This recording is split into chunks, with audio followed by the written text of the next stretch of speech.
नमस्कार, आप देख रहे हैं जेएमडी न्यूज की खास पेशकश अराउंड द वर्ल्ड। मैं हूं नंदिनी लाक्षाकार। तो शुरू करते हैं दुनिया की सैर, दुनिया भर से चुनी आज की कुछ खास खबरों के साथ, जिसमें खबरों को सिर्फ जानेंगे नहीं बल्कि समझेंगे भी। शुरुआत करते हैं पश्चिमी यूरोप के फ्रांस से। फ्रांस में भारत को झटका लगा है। ये झटका ब्रिटिश कंपनी केयर्न्स कंपनी से हुए विवाद के चलते सामने आया, जिसमें भारत को 177 करोड़ रुपए का नुकसान हुआ है। दरअसल फ्रांसीसी अदालत में ब्रिटिश की केयर्न्स एनर्जी को भारत सरकार की संपत्तियों को टेक ओवर करने की इजाजत दे दी गई है। इसकी कानूनी प्रक्रिया 7 जुलाई को ही पूरी हो चुकी है, लेकिन भारत ने ऐसे किसी भी आदेश की जानकारी होने से ही इनकार किया है। आपको बता दें कि फ्रांस की कोर्ट ने पेरिस में भारत सरकार की 20 संपत्तियों को जब्त करने का आदेश दे दिया है। कैसे बनी ये हालात और क्या है वजह, आइए समझते हैं। क्यों हुआ भारत को फ्रांस में करोड़ों का नुकसान? ब्रिटिश कंपनी केयर्न्स एनर्जी से जारी कर विवाद में भारत सरकार को बड़ा झटका लगा है। एक फ्रांसीसी कोर्ट ने पेरिस में भारत सरकार की 20 संपत्तियों को जब्त करने का आदेश दिया है। दरअसल मध्यस्थता अदालत ने केयर्न्स को भारत से 1.7 अरब डॉलर का हर्जाना वसूलने का अधिकार दिया था। इस आदेश का पालन न करने पर फ्रांसीसी कोर्ट ने संपत्ति जब्त करने का आदेश दिया। हालांकि भारत सरकार के मुताबिक उसे अभी ऐसा कोई आदेश नहीं मिला है, जबकि इस मामले से जुड़े 3 लोगों ने बताया कि पेरिस में भारत की जिन संपत्तियों की जब्ती का आदेश हुआ है, उनमें ज्यादातर फ्लैट्स हैं, जिनकी कीमत करीब 177 करोड़ रुपए है। फ्रांसीसी अदालत ने 11 जून को केयर्न्स एनर्जी को भारत सरकार की संपत्तियों का टेक ओवर करने की इजाजत दी और 7 जुलाई को इसकी कानूनी प्रक्रिया पूरी हो गई। सरकार बोली, आदेश नहीं मिला। भारत सरकार ने कहा कि उसे फ्रांस की किसी कोर्ट से नोटिस, ऑर्डर या संदेश नहीं मिला। सरकार द्वारा तथ्यों की जांच की जा रही है। कोई नोटिस मिला तो कानूनी जानकारों से चर्चा कर आगे का कदम उठाएंगे। बता दें कि केयर्न्स ने 2007 में भारत में अपनी कंपनी सूचीबद्ध कराने को आईपीओ पेश किया था। इससे 1 साल पहले उसने केयर्न्स इंडिया के साथ भारत में कई इकाइयों का विलय किया। 7 साल बाद केयर्न्स को कैपिटल गेन्स टैक्स का नोटिस भेजा गया। कहा गया कि आईपीओ से पहले कंपनी ने अपनी कई इकाइयों को केयर्न्स इंडिया में मिलाया था। इससे उसे कैपिटल गेन हुआ था, इसलिए उसे टैक्स देना होगा। कंपनी इसके खिलाफ कोर्ट चली गई। क्या है मामला? जनवरी 2014 में जब Cairns energy Cairns India limited में अपनी अंतिम हिस्सेदारी बेचने की तैयारी कर रही थी, तब भारत के आयकर विभाग ने रेट्रोस्पेक्टिव या पिछले वर्षों से जांच टैक्स शुरू करने का फैसला किया। नतीजतन केयर्न्स को सूचित किया गया कि उसने केयर्न्स इंडिया लिमिटेड में अपने शेष 10% शेयर बेचने से प्रतिबंधित किया गया है। आयकर विभाग ने बाद में इन 10% शेयरों के अधिकांश हिस्से को बेच दिया और आय और लाभांश भुगतान हासिल कर लिया। 2014 की इन घटनाओं के बाद केयर्न्स ने 2015 में यूके भारत द्विपक्षीय निवेश संधि के तहत कार्रवाई शुरू की। कंपनी का कहना था कि 2014 की घटनाओं के बाद कंपनी और उसके अंतर्राष्ट्रीय शेयरधारकों पर एक बड़ा हानिकारक प्रभाव पड़ा। ऐसा माना गया कि इस विवाद के कारण केयर्न्स को न केवल अपनी संपत्ति बेचनी पड़ी, बल्कि बड़े निवेश स्थगित करने पड़े और अपने कर्मचारियों की संख्या में भारी कमी करनी पड़ी। 5 साल से अधिक समय बीत जाने के बाद 22 दिसंबर 2020 को अंतर्राष्ट्रीय न्यायाधिकरण ने केयर्न्स के पक्ष में एक सर्वसम्मत निर्णय। ये दुनिया बहुत ही सुंदर है, आकर्षक जीव जंतुओं से भरी हुई है। कभी आसमान में उड़ते परिंदों की खूबसूरती हमें अपनी ओर आकर्षित करती है, तो कभी धरती पर घूमते कुछ जीवों की बनावट हमें हैरान कर देती है। इतना ही नहीं, हैरत में डालते इन जीवों की लंबी फहरिस्त पानी के अंदर भी देखी जा सकती है, और सबसे ज्यादा तो तमाम तरह की संपदाओं से समृद्ध समुद्रों में। हैरान करते इन खूबसूरत जीवों की फहरिस्त में इन दिनों एक और नाम चर्चा में आया है। दरअसल वैज्ञानिकों को प्रशांत महासागर की गहराई में एक बहुत ही दुर्लभ ट्रांसपेरेंट ऑक्टोपस मिला है। ट्रांसपेरेंट होने के चलते इसे नाम दिया गया है ग्लास ऑक्टोपस। इस ऑक्टोपस की स्किन पारदर्शी है, इतनी पारदर्शी कि ऑक्टोपस के शरीर के अंदर के सारे अंगों को आंखों से देखा जा सकता है। वैज्ञानिकों को प्रशांत महासागर की गहराई में एक दुर्लभ पारदर्शी ऑक्टोपस मिला है। इसे ग्लास ऑक्टोपस का नाम दिया गया है। खास बात है कि इस ऑक्टोपस की स्किन इतनी पारदर्शी है कि इसमें मौजूद सभी अंग आंखों से देखे जा सकते हैं। इसे फिनिक्स आइलैंड के पास देखा गया। वैज्ञानिक भाषा में इसे विट्रेलेडोनेला रिकॉर्डी कहते हैं। इस प्रजाति तक पहुंचना मुश्किल है। वैज्ञानिकों का कहना है कि ऑक्टोपस की इस प्रजाति तक पहुंचना मुश्किल होता है क्योंकि ये बेहद गहराई में तैरते हुए नजर रहते हैं। इसे तब देखा गया जब कोई दूसरा जीव इसे अपना शिकार बना रहा था। शेमिडिट ओशियन इंस्टीट्यूट की डायरेक्टर डॉक्टर ज्योतिका वीरमानी कहती हैं, वैज्ञानिकों और शोधकर्ताओं के साथ विज्ञान से जुड़ी कई चीजों को खोजा और देखा जा सकता है। ग्लास ऑक्टोपस भी पानी के अंदर लाइव स्ट्रीमिंग के दौरान देखा गया। शोधकर्ताओं का कहना है कि ग्लास ऑक्टोपस पर अब तक कोई बड़ी रिसर्च नहीं की गई, इसलिए इसके बारे में कुछ ही बातें सामने आई हैं। इसका शरीर 45 सेंटीमीटर तक बढ़ सकता है। ग्लास ऑक्टोपस के शरीर पर पाए जाने वाले गोल शकल छोटे होते हैं, आंखें चौकोर होती है और ये अंडों के अंदर इनका भ्रूण विकसित होता है। ये तब तक विकसित होता है जब ये बाहर आने लायक ना हो जाए। डॉक्टर वीरमानी और उनकी टीम फिनिक्स आइलैंड देखने के लिए निकली थी। फिनिक्स आइलैंड दुनिया का सबसे बड़ा कोरल इकोसिस्टम है। यहाँ वैज्ञानिकों ने कोरल की नई प्रजातियां ढूंढी हैं। इनमें गोल्डन कोरल भी शामिल है। समुद्र यात्रा के दौरान समुद्री जीवों को देखने वाले रोबोट ने व्हेल शार्क भी देखी और इसे कैमरे में कैद किया। व्हेल शार्क की लंबाई करीब 40 फीट थी। इसके अलावा एक केकड़ा दिखा जो दूसरे केकड़े से मछली को छीनने की कोशिश कर रहा था। द वुड्स होल ओशियनग्राफिक इंस्टीट्यूट के बायोलॉजिस्ट डॉक्टर टिम चैंग कहते हैं, समुद्र को गहराई से देखते हैं तो पता चलता है कि इन जीवों ने अपने जीने का तरीका बदल दिया है। यहाँ कई ऐसी चीजें मिलती हैं जो कभी खोजी। पूरी दुनिया में बरसात शुरू हो गई है। कहीं रिमझिम फुहारें पड़ रही हैं तो कहीं जोरदार बारिश। तो वहीं अमेरिका में कैलिफोर्निया के जंगलों में भीषण आग लगी है।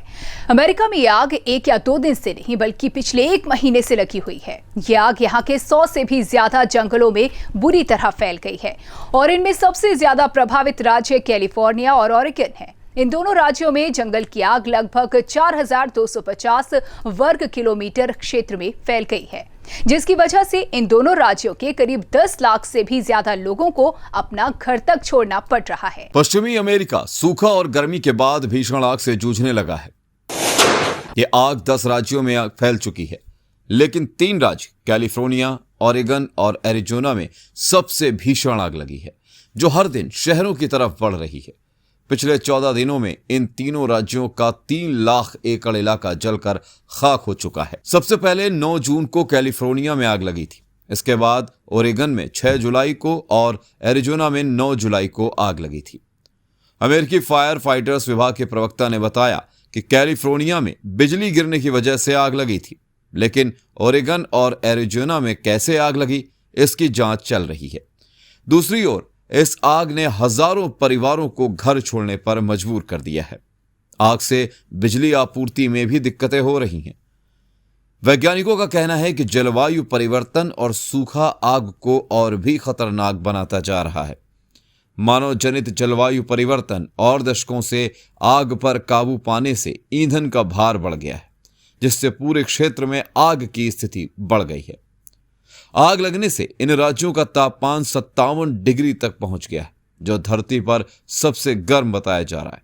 इसके चलते अमेरिकियों को गर्मी और हीट वेव का सामना करना पड़ रहा है। वहीं आग ने कैलिफोर्निया में 5500 मेगावाट बिजली प्रदान करने वाली 3 ट्रांसमिशन लाइनों को जला दिया है। कनाडा के स्कूलों से बच्चों की कब्रें मिलने का खौफनाक सिलसिला थमने का नाम नहीं ले रहा। कनाडा में एक बार फिर कनाडा के मूल निवासी बच्चों की सामूहिक कब्रें पाई गई हैं।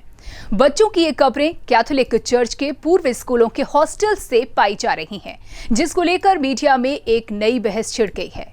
अब से कुछ ही दिनों पहले भी कनाडा में मूल निवासी बच्चों की सामूहिक कब्रों की खोज के दौरान ब्रिटिश कोलंबिया राज्य में 160 बच्चों के एक अन्य सामूहिक कब्र का पता चला।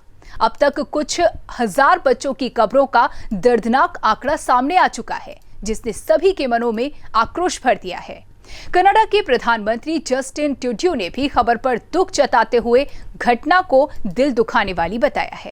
पिछले दिनों कनाडा में मूल निवासी बच्चों की सामूहिक कब्रों की खोज के दौरान ब्रिटिश कोलंबिया राज्य में 160 बच्चों की एक अन्य सामूहिक कब्र का पता चला। सोमवार को ब्रिटिश कोलंबिया में एक पूर्व स्कूल से 160 मूल निवासी बच्चों की कब्र की खोज हुई है। कनाडा के टीवी चैनल CBC की रिपोर्ट के मुताबिक 1890 से 1970 के बीच स्कूल रह चुके एक स्थान से मूल निवासी बच्चों की सामूहिक कब्र मिली है। पेनेलाकट कबीले ने इन नई कब्र के मिलने की पुष्टि की है। इससे पहले यह रिपोर्ट मीडिया में नहीं आई थी। नई सामूहिक कब्र के बारे में विस्तृत जानकारी प्राप्त नहीं हो सकी है। कनाडा में कैथोलिक चर्च के पूर्व हॉस्टलों में बच्चों की सामूहिक कब्रें मिलने से मीडिया में एक बहस छिड़ गई है। पिछले हफ्तों में 1000 बच्चों की सामूहिक कब्रें मिल चुकी। 1883 से 1996 के बीच मूल निवासी बच्चों को उनके परिवारों से जबरन अलग किया गया और हॉस्टलों में भेजा गया। इसका उद्देश्य उन्हें उनकी परंपराओं से दूर करना और उनकी एक खास तौर पर परवरिश करना था। आइसलैंड में एक एक्सपेरिमेंट किया जा रहा है। साइंटिफिक एक्सपेरिमेंट नहीं बल्कि एक सोशल एक्सपेरिमेंट, जो लोगों के व्यक्तिगत जीवन और उनके कार्य क्षेत्र से जुड़ी हुई है। दरअसल आइसलैंड में हफ्ते को 4 दिन का कर दिया गया है। ये 4 दिन आइसलैंड में कर्मचारियों के वर्किंग डेज होते हैं और बाकी के 3 दिन छुट्टी के। काम के दिनों में कमी होने के बावजूद यहां काम करने के घंटों में कमी नहीं की गई है। 2 फेज में हुए इस एक्सपेरिमेंट का नतीजा सकारात्मक पाया गया, जिसमें काम करने वाले आधे से भी ज्यादा लोगों की प्रोडक्टिविटी पहले से बेहतर पाई गई।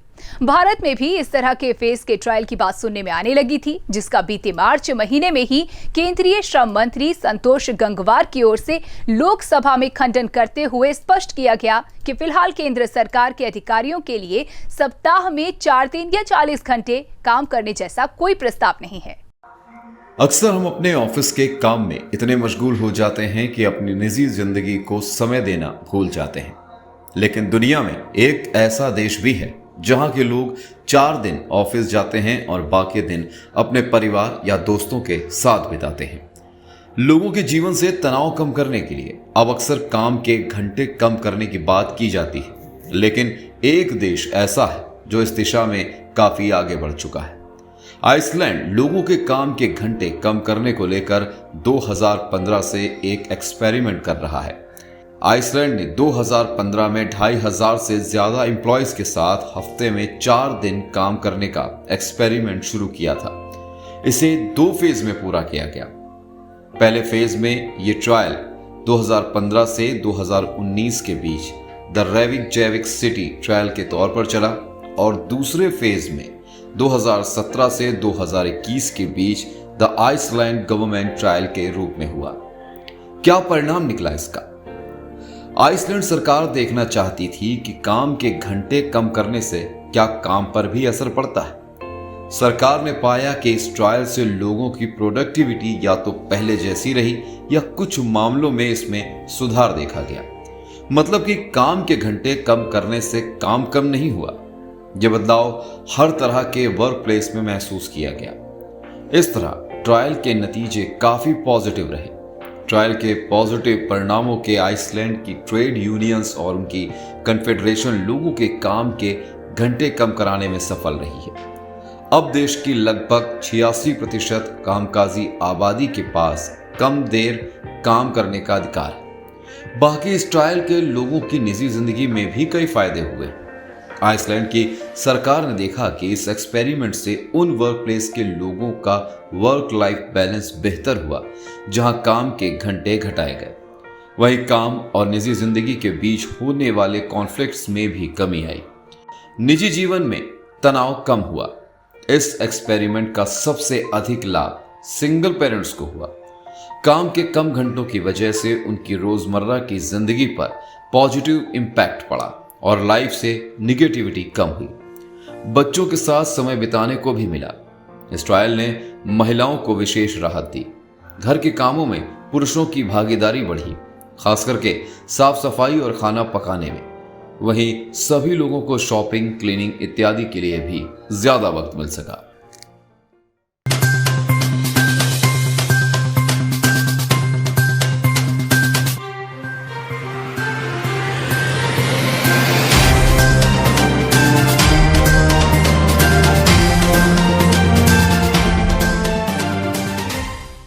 Today, in conjunction with the America First Policy Institute, I'm filing as the lead class representative a major class action lawsuit against the big tech giants, including Facebook, Google, and Twitter. America के पूर्व राष्ट्रपति Donald Trump ने Facebook, Twitter और Google के खिलाफ case किया। They shouldn't be allowed to get away with this censoring and silencing, and ultimately we will win. Our country can't take this abuse anymore. Donald Trump इन सभी कंपनियों पर उन्हें गलत तरीके से सेंसर करने का आरोप लगा चुके हैं। We're asking the U.S. District Court for the Southern District of Florida to order an immediate halt to social media companies' illegal, shameful censorship of the American people, and that's exactly what they are doing. Donald Trump द्वारा ये case Miami के जिला अदालत में दायर किए गए, जिसमें आरोप लगाया गया है कि इन कंपनियों ने उनके अधिकार का हनन किया है। संविधान ने उन्हें फ्रीडम ऑफ स्पीच का अधिकार दिया है, लेकिन इन कंपनियों ने उन्हें सेंसर किया है। सिर्फ गूगल, फेसबुक और ट्विटर पर बतौर कंपनी ही नहीं, बल्कि डोनाल्ड ट्रंप द्वारा इनके प्रमुखों पर भी केस दर्ज किया गया है, जिनमें फेसबुक के मार्क जुकरबर्ग, ट्विटर के जैक डोर्सी और गूगल के सुंदर पिचई शामिल हैं। केस दायर करने के बाद डोनाल्ड ट्रंप ने कहा कि हम इस लड़ाई को अदालत में लड़ेंगे। My accounts, in addition, we are asking the court to impose punitive damages on these social media giants. और फ्रीडम ऑफ स्पीच को लेकर अमेरिकी इतिहास की यह सबसे बड़ी जीत होगी। Numerous other lawsuits, I assume, that would follow, but this is the lead, and I think it's going to be a very, very important game changer for our country.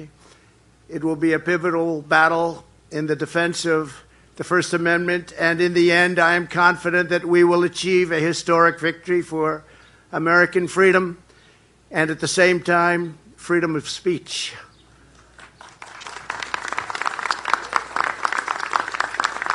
Around the world में आज इतना ही। आगे की तमाम खबरों के लिए देखते रहिए JMT न्यूज।